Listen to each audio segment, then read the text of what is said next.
Asante sana Madhe, asante sana Mheshimiwa wa Mshomba. Tuna furaha sana kuwa hapa siku ya leo. Vile mmesikia, mimi naitwa Anthony Kibageni, mimi mjumbe wa Kitutu Chache South, na nina furaha sana leo tumekusupport Madhe hapa, na pia nina furaha kwamba tumeungana pia na principal wetu Kalonzo Musyoka ambaye pia ametembea na sisi hapa. Mimi ni mjumbe wa Azimio, lakini hapo awali wakati rais wa nchi hii alikuwa anatafuta kiti, mimi nilikuwa mshiriki wake, nilikuwa advisor wake kule katika ofisi yake kama advisor of youth affairs na mambo ya kisiasa. Na wakati tulikuwa tunatembea nchi hii, tuliwaambia kwamba tutawatoa bottom tuwalete wapi? Tuwatoe bottom tuwalete wapi? Hiyo maneno mnaona imefanyika kweli? Hiyo maneno imefanyika.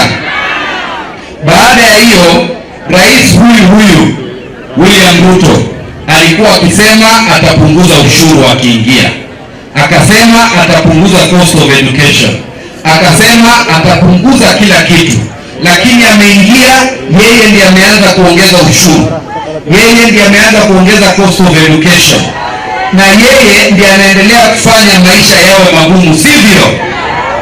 Mheshimiwa wa Mshomba alisimama kidete akapinga mambo ya kuongeza ushuru nchi hii. Si mlimuona? Wale ambao wananyanyasa wananchi wakaanza kumpiga vita, na ndio sababu sisi tumeungana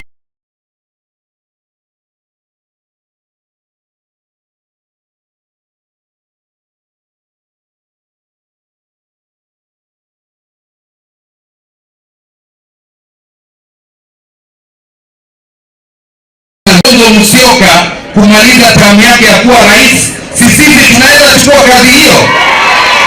Na leo ningetaka kumuomba His Excellency Kalonzo Musyoka, mimi ni kijana yako, na sisi tunakuomba hivi, tuambie pahali tutashikilia, sababu tunataka kutia bidii kabisa, tushikane na hawa wananchi, tuweze kumtoa William Ruto katika State House, sababu sisi tumeumia.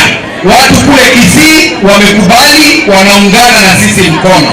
Watu hapa Mount Kenya na Kiambu wameamua.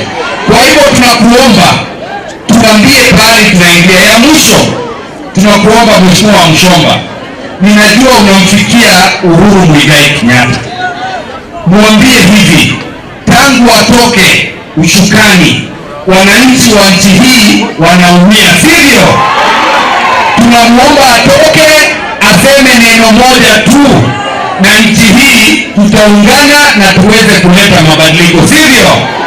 Asanteni sana na Mwenyezi Mungu awabariki. Duru ya Mheshimiwa Kibageni iko wapi?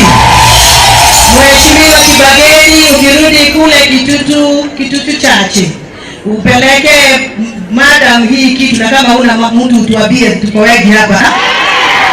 Simuko, utangaze hapa, tujipange fasta. Upelekee madam hii kitu, mwambie afungue, akifungua akiona aseme chakula moto na asante sana. Haya basi, twende Ukambani tumkaribishe Mheshimiwa CNN. Hebu semeni hivyo, CNN, kutoka kule Mwingi West. Kisukuri kuriaga. Niko na salamu moja hapa. Nikisema chakula moto muniambie na chakula moto. Chakula moto. Wapi duru za mama? Mimi nitakuwa mchache wa maneno, manake najua wananchi wanangojea kukula chakula ya mama. Jambo la kwanza, Madhe ni shia wetu huko bungeni, na nyinyi wana Kibukuri mlichagua Simba. Tulipokuwa huko tuna vote hii finance bill, huyu mama alisimama akiwa amezingirwa na wanaume tupu, akasoma vile bunge tunasema for the welfare and the just people of the Republic of Kenya, I will vote no. Huyo mama ni simba. Hebu mpigie duru. Nimshukuru tena. Mimi tangu nianze kutembea nchi yetu ya Kenya, itikio visually, watu wa Githunguri, CDF yenu, it's one of the best. Mmefanyiwa miradi na miradi ni mingi sana. Mimi nataka kuwaomba 2027 hata msihangaike, rudisheni maadili kwa nchi na kazi iendelee. Wakati wanasema kazi iendelee na maadili, wakati wanasema hivyo, asanteni sana na Mungu awabariki. Haya, iko zawadi hapa ya CNN kutoka Mwingi, wasoka boya na wasoka boya Mwenge, wewe ndo wa Mwenge, ndo leo mlima wa chakula moto na amesema hata yeye ile kazi ameona hapa ataniongezea kitu ndio nitapea maadili 50,000.